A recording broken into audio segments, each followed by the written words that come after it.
Hello বন্ধুরা, সবাই কেমন আছো? আশা করবো সবাই খুব ভালো আছো। তো আমরা কিন্তু বলতে বলতে আরেকটা বছর কিন্তু পার করতে চলেছি। তো এখনো পর্যন্ত কিন্তু আমরা আমাদের সাকসেসটা কিন্তু এখনো পাইনি। তো যাই হোক, কিছু করার নেই। সামনে 2025 সাল আসছে। তো আমরা যাতে এই 2025 সালে একটা কিছু করতে পারি, আর আমাদের সামনে যেমন ডাব্লিউবি কেপির পরীক্ষা আছে, সেইভাবে আমরা প্রিপারেশন নেব যাতে করে আমাদের ডাব্লিউবি এবং কেপিতে যে কোনো একটার জন্য চাকরি হয়ে যায়। আর হ্যাঁ, ডাব্লিউবিপি নয়, প্রথম যে পরীক্ষাটা হবে, তো সেই পরীক্ষাটাই যেন আমাদের হয়ে যায় টার্গেট, আমরা কেপিটাই নেব। কারণ প্রথম, আর একটা জিনিস মাথায় রাখা উচিত যে সবসময় যেন টার্গেট বড়টাই রাখা উচিত। বড় কিছু টার্গেট রাখলে তাহলে কিছু না কিছু একটা হবে, এটাই আমরা জানি।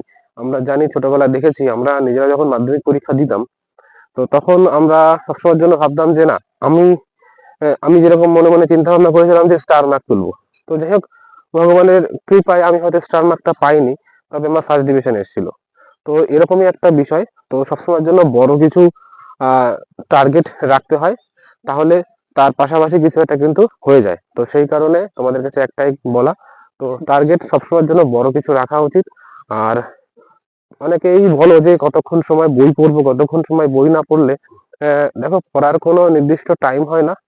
আর নিজের শিডিউল অনুযায়ী একটা তোমরা একটা টাইম টেবিল বানাও, আর টাইম টেবিলে এমন ভাবে সেট করো যেখানে ডেইলি তোমার মোটামুটি দুটো তিনটে করে সাবজেক্ট থাকবে এবং সেইটা কমপ্লিট করবে সেই দিনকে। ঠিক আছে? এইভাবে দেখো, কন্টিনিউ করতে থাকো। আর পরীক্ষার সময় কিন্তু আর বেশি দিন নেই, মোটামুটি। দেখো, তো বিষয়টা কি, আসল কথাটা হলো, আমাদের ওবিসি কেস 7 তারিখে যে হেয়ারিং, এই 7 তারিখে হেয়ারিং এ কতদূর কি হবে সেটা বলা যাচ্ছে না, তবে হয়তো আর একটা ডেট হয়তো আমরা পেতে পারি। এবং সেই একটা ডেট পাওয়ার পরেই কিন্তু আমাদের তারপরের যে ডেট আসবে সেই ডেটে হয়তো সম্ভবত হয়তো আমাদের কেসটা মিটে যেতে পারে। আমরা কিন্তু পরীক্ষার ডেট মোটামুটি আহ, ফেব্রুয়ারি মাস ধরে নিয়ে আমরা চলতে পারি। ঠিক আছে? আমরা মোটামুটি হাতে আর হয়তো 2 থেকে আড়াই মাস মতো পাবো। তো সেইভাবে প্রিপারেশনটা চালিয়ে যাও।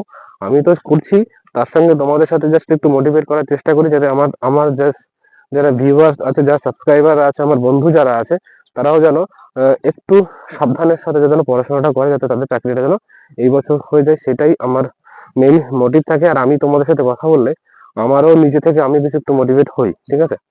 তো এই হলো বিষয়।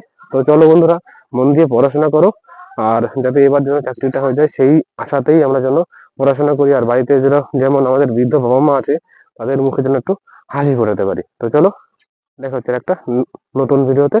সবাই ভালো থাকবে আর মন দিয়ে পড়াশোনা করো।